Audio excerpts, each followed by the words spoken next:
Everyone, welcome to my YouTube channel Amrit Classes. म हजुरहरुको mathematics tutor अमृत छेत्री। म exercise 3.1 को लास्ट टाइम मैले प्रब्लम 1 गरेको थिएँ chapter linear equation in two variables को र त्यही एक्सरसाइजलाई म अब क्वेशन नम्बर 2 र 3 लाई आज प्रोसिड गर्ने छु यो भिडियोमा। र यो क्वेशनलाई हामीले वर्ड प्रब्लम छ यसलाई पहिला algebrically भनेको त्यो वर्ड प्रब्लमलाई फर्मुलेट गरेर हामीले एउटा इक्वेसन दुईटा इक्वेसन बनाउनु पर्ने हुन्छ। त यो वर्ड प्रब्लम बुझ्नु खोजौं। क्वेशन नम्बर 2 वर्ड प्रब्लमले के भन्छ भने The coach of a cricket team, एउटा क्रिकेट टिमको कोचले the coach of a cricket team हामीले वर्ड प्रब्लम गर्दाखेरि आइटम्सहरु के छ त्यो चाहिँ पहिला बुझ्नु पर्छ है। buys 3 ब्याट, फर्स्ट केसमा उले कतिवटा ब्याट किनेछ, तीनटा क्रिकेट खेल्ने ब्याट उले किन्यो। and 6 बल, र कतिवटा बल किन्यो उले 6 वटा बल किन्यो। तीनटा ब्याट 6 वटा बल किन्यो र त्यो किन्दा उसलाई कति रुपैयाँ लाग्यो, रुपीस 3900 रुपीस लाग्यो त्यति किन्दा। र सेकेन्ड केसमा उले एउटा ब्याट किन्यो, एनदर ब्याट भनेको कतिवटा ब्याट, एउटा ब्याट किन्यो र 3 मोर बल्स, तीनटा बल किन्दाखेरि उलाई कति दाम लाग्यो, रुपीस 1300 रुपैयाँ उलाई लाग्यो। अब यो सिचुएसनलाई चाहिँ हामीले algebrically भनेको इक्वेसन बनाएर त्यसको बादमा ग्राफिकली ग्राफ बनाएर हामीले सल्भ गर्नु पर्नेछ। अब हेर्नुस् दुईटा कुरा दिएको छ, ब्याट अनि बल। ब्याट र बलको दाम दिएको छैन, कस्ट दिएको छैन, त्यसलाई हामीलाई त्यही कस्टलाई चाहिँ x मान्छौं। ब्याटको कस्टलाई हामी x मान्छौं भने कस्ट अफ बललाई हामी के मान्छौं, y मानेर यसलाई प्रोसिड गर्छौं। सल्युसनमा हेर्नुस्, सल्युसनमा let cost of bat equals to rupees x and cost of ball equals to rupees y। अब क्वेशनले के भन्दैछ, according to क्वेशनले के भन्दैछ भने कतिवटा ब्याट छ, तीनटा ब्याट, त्यसै 3x लेख्नु पर्यो हैन। x भनेको ब्याटको कस्ट, कतिवटा ब्याट, तीनटा ब्याट, अनि कतिवटा बल, 6 वटा बल हो। यो किन्दा चाहिँ कति रुपैयाँ लाग्दैछ, 3900 रुपीस लाग्दैछ। यो एउटा हाम्रो फर्स्टको इक्वेसन बन्यो। यो इक्वेसन हामीले अझै सानो बनाउन सक्छौं किनभने यो टर्म 3, 6 र 3900 लाई तीनटैले कुन चाहिँ नम्बरले, यो तीनटैलाई कुन चाहिँ नम्बरले मल्टिप्लाई गर्न सक्छौं हामीले, 3 ले। 3 को डिभाइड, त्यसले गर्दा 3 कमन निकाल्यौं। 3 कमन निकाल्दा यहाँ रह्यो x प्लस 3 कति जा 6, 2 टाइम्स 3 इन्टु 13 टाइम्स 39 हुन्छ। यो दुईटा लेख्नुस्। यसलाई इक्वेसन 1, यो इक्वेसनलाई नमानेर हामीले यो इक्वेसनलाई इक्वेसन नम्बर 1 मा, यो इक्वेसनलाई हामीले अलिकति सिम्पल बनाउँदैछौँ। फर्दर यसलाई या त हामीले सरी मैले अलिकति मिस्टेक गरेछु, यहाँ छ 3900 छ। नेक्स्ट स्टेपमा x plus 2y equals to 3900, यो 3 तलमा डिवाइडेड बाइ 3, 3 ले क्यान्सल गर्नुहोस्, अब आउँछ 1300।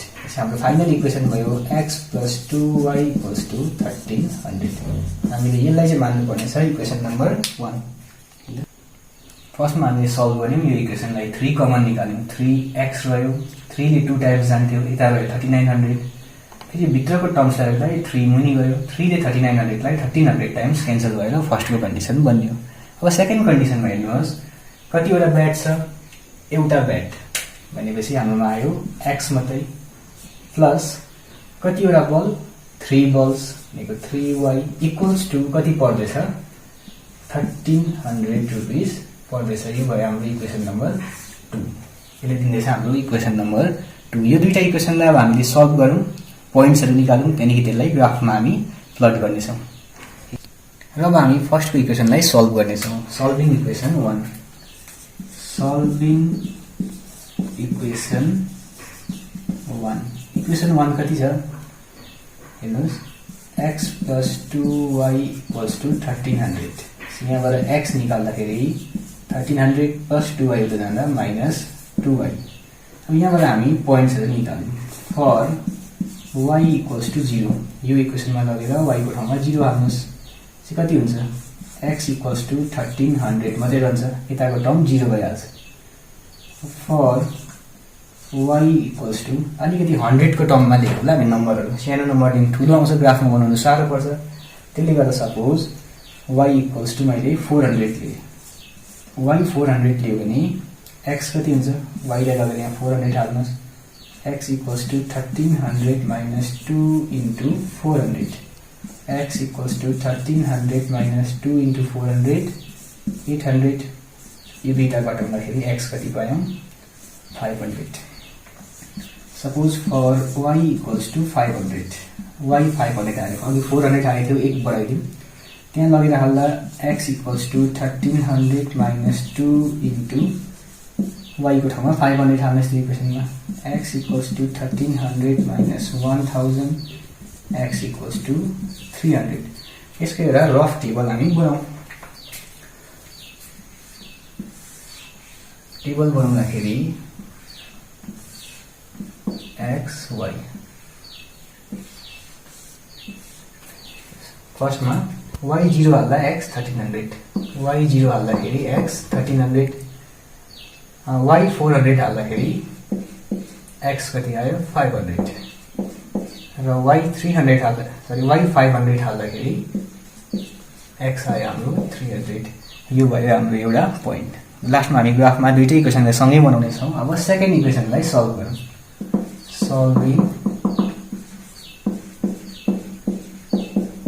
इक्वेसन 2 इक्वेसन 2 कति छ x plus 3y equals to 1300 x equals to 1300 plus 3y उता जाँदा minus 3y अब यहाँ पनि फर्स्टमा y 0 हालेर हेरौँ y 0 हालौँ यहाँ लगेर 0 हाल्दा त्यो डल्लै टर्म 0 भयो x कति आयो 1300 y equals to कुनै ठुलो सपोज 200 हाल्यौँ y लाई लगेर यहाँ 200 हाल्यौँ x equals to 1300 minus 3 into 200 x equals to 1300 minus 3 to the 600 यो घटाउँदा कति आउँछ 700 y लाई सपोज अघि 200 हालेको थियो एक बेसी सपोज 300 हाल्यौँ यो ठाउँमा लगेर कति हुन्छ x equals to 1300 minus 3 into 300 x equals to 1300 minus 3 3 is 900 x equals to यो घटाउँदाखेरि कति आयो हाम्रोमा 400 अब यसलाई टेबलमा प्लट गरिदिउँ सेकेन्डको टेबल हाम्रो कस्तो बन्यो x y तीनटा पोइन्ट्स फर्स्टमा y 0 हाल्दाखेरि x आयो 1300 y को ठाउँमा मैले 200 हाल्दाखेरि x आयो 700 लास्टमा y को ठाउँमा 300 हाल्दाखेरि x आयो 400 अब यो दुईटा पोइन्टलाई हेरेर हामी के प्लट गर्नेछौँ हामी ग्राफ प्लट गर्नेछौँ र हामी ग्राफ प्लट गर्न गइरहेछौँ सबभन्दा फर्स्ट इक्वेसनको हेर्नुस् y 0 हुँदाखेरि x 1300 y 0 हुँदा x 1300 भनेको यो पोइन्ट यहाँ x को भ्यालु पहिला 1300 छ y को भ्यालु छ 0 सेकेन्डमा y 400 हुँदा x 500 y 400 is somewhere here x 500 y 400 अर्को y 500 x 300 y 500 x 300 is somewhere here x को भ्यालु छ 300 y को भ्यालु छ 500 यसलाई हामीले एउटा लाइन बनाएर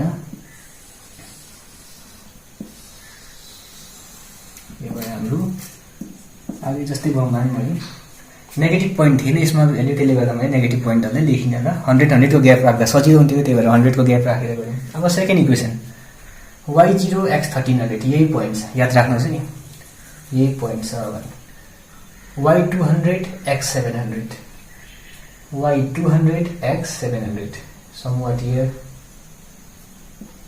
x 700 y 200 अनि y300 x 400 y300 x 400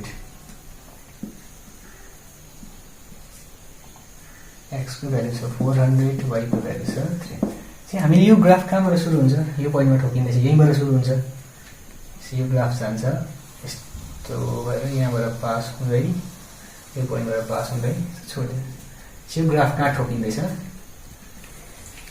यो पोइन्टमा ठोकिँदैछ भनेपछि यो पोइन्ट चाहिँ सल्युसन पनि हो भनेर हामी एक प्रकारले थाहा पाउँछौँ। तर अहिलेलाई यहाँ डिटेलमा पढ्नु पर्दैन, अहिले रिप्रेजेन्टेसन मात्रै हो। यो ग्राफिकली सल्भ गर्नु भनेको छैन, ग्राफिकली रिप्रेजेन्ट मात्रै गर्नु भन्दैछ। त्यसले गर्दा हामी अहिले सल्भ गरेर हेर्दैनौँ, solution खोज्दैनौँ।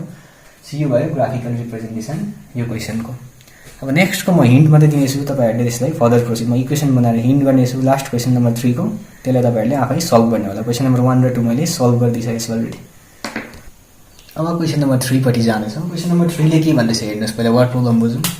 The cost of 2 KG 2 KG apple 2 KG apple र 1 केजी ग्रेप्स 2 किलो एप्पल र 1 किलो ग्रेप्स अङ्गुरको दाम एक दिनमा कति थियो अरे? दुईटै जोडेर 160 रुपियाँ थियो। 2 KG Apple 1 kilo grapes जोड्दा 160। After a month, एक महिना बादमा 4 किलो एप्पल र 2 किलो ग्रेप्सको दाम भएको छ कति भएको छ? 200। दुईटा आइटम छ एप्पल र ग्रेप्स। कस्ट अफ एप्पललाई एक्स मान्नु पर्यो यहाँ भेरिएबल, कस्ट अफ ग्रेप्सलाई वाई मान्नु पर्यो। First let cost of apple equals to rupees x and cost of grapes equals to rupees y। अब यहाँ according to question ले के भन्दैछ? फर्स्ट केसमा कति किलो एप्पल छ? 2 किलो एप्पल भनेको x प्लस कति किलो ग्रेप्स छ? 1 किलो भनेको y इक्वल्स टु कति पर्दैछ दाम? 160। यो भयो इक्वेसन नम्बर 1। सेकेन्ड केसमा 4 KG Apple 4x plus grapes कति छ? 2 केजी 2y इक्वल्स टु दाम कति पर्दैछ? 200। इक्वेसन 2 इक्वेसन 2 मा अलिक फर्दर सल्भ गर्न सक्छौँ। यहाँ 2 कमन निकालौँ। 2 ले 4 लाई 2 पल्ट जान्छ, 2 ले 2 लाई 1 पल्ट जान्छ, यता गयो 200। भित्रको term 2x plus y equals to 200। यो 2 यहाँ मुनि गयो, 2 1 0 2 दुईटा 0 भनेपछि हाम्रो इक्वेसन आयो 2x plus y equals to 100। तपाईँहरूले यहाँदेखि उता फर्दर इक्वेसन मैले फर्मुलेट गरिदिइसकेपछि अल्जेब्रिकली तपाईँहरूले पोइन्ट्स निकालेर यसलाई ग्राफिकली रिप्रेजेन्ट गर्न सक्नुहुनेछ। यो गर्दाखेरि तपाईँहरूले एक प्रकारले हेर्नुहोस् ग्राफ कस्तो आउँछ, वा प्यारलल लाइन पाउँछ कि दुईटाको ग्राफ, वा कोइन्सिडेन्ट पाउँछ कि वा इन्टरसेक्टिङ आउँछ। यो तपाईँहरूको एक्सर्साइज हो। Thank you very much. यो एक्सर्साइजमा यति नै छ। नेक्स्टमा एक्सर्साइज 3.2 लिएर म प्रेजेन्ट हुनेछु। Thank you everyone.